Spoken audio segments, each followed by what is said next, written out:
Good morning po mga kasimpleng buwet. Kamusta po kayo lahat? Bali sa video po na ito ay magdidilig na po ako ng urea sa mga tanim kong talong. At ayun po ay kakatapos ko lang po magdilig. Bali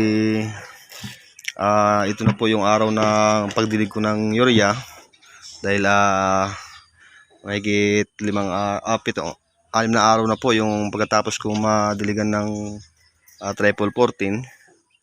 Yan, ganun pa rin po yung ratio. Bali sa 16 liters.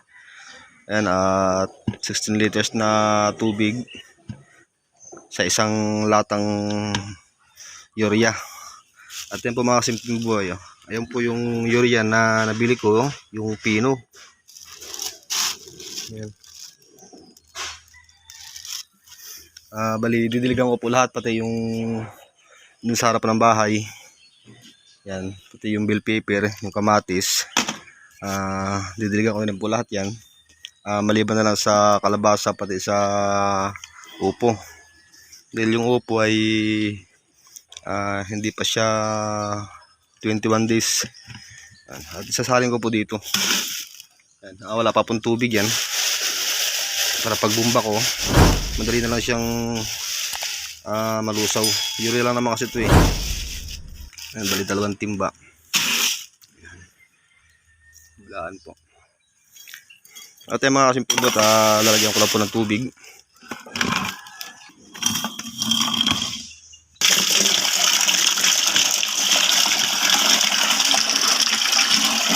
Ayan po mga kasimple bot, shout out nga pala sa mga subscribers ko at sa mga viewers. Ayan, at maraming salamat po sa inyong suporta. Sana ay suportahan niyo pa yung aking YouTube channel. And sa mga nakakapanood po ng aking video, ayan, huwag niyo pong kalimutan na mag-subscribe. At para madagdagan na rin po yung aking subscribers. At ayan mga kasimpleng buwet, nilalagyan ko na po ng 2 timba. Kaya mga kasimpleng buwet, mano-mano lang po yung ko dahil wala pa po kaming Jetmatic.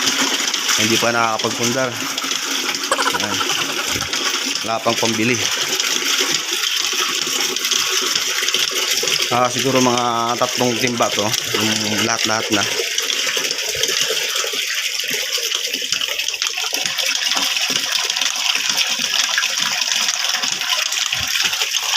At ayan mga simple boy, at bali sisimulan ko na po yung pagdidilig ng urea.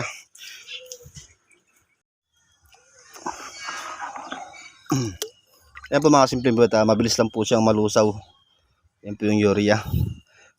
Ayan po, at bali sa isang puno, ganoon pa rin yung kanyang paglagay. Isang lata kada puno. Ayan, bali hindi na po yan yung puno niyan masusunog dahil malalaki na po.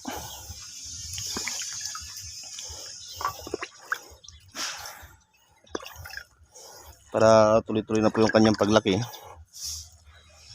Ayan, kung nakikita nyo po, bali 4 na yung kanyang panibagong dahon.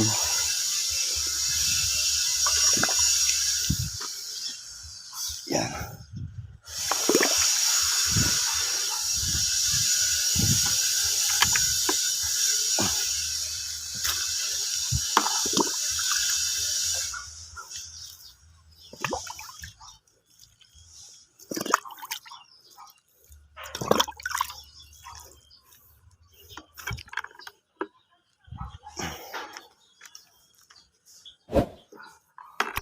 Dilig na po ito kayo ng umaga eh.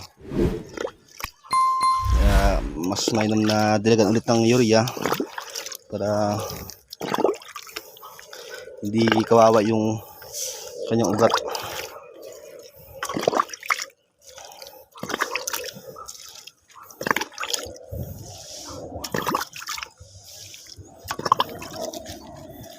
Yan, kabilaan ko yung paglagay ko para mabilis.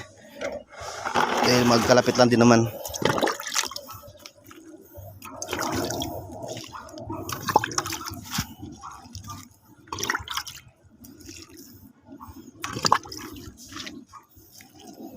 Right.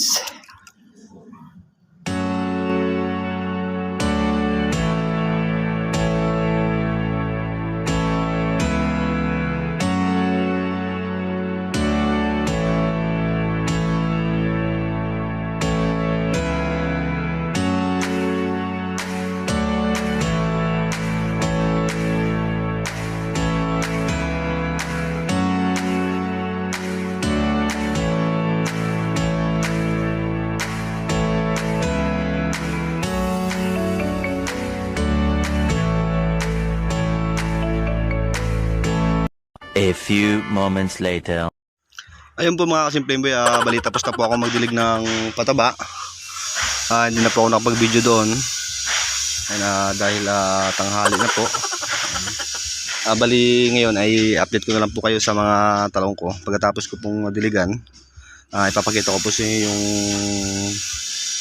ganda ng kanyang pagtubo, pag-usbong. Kung nakikita nyo po, sa 2, 3, 4. Yan, bali pang 4 na yung kanyang dahon. Malaking tulong din po yung agrowheel na in-spray ko dito. At tumanda yung kanyang paglaki. Kahit ito po yung siling talbusan, no? Tumanda yung kanyang usbong. Bali bukas ng hapon, mag-i-spray nga pala ako ng agrowheel ulit dito, pati insecticide.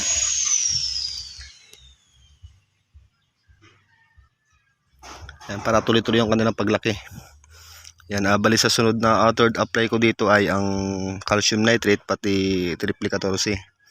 Yan, bali yung ano nga pala, yung kamatis hindi ko muna diniligan. Yan, may update ako sa inyo dun sa kamatis dahil meron pong namatay. Bali ngayon sa video na ito, ito muna yung talong. Yan, at maganda na po sila. Ayan po.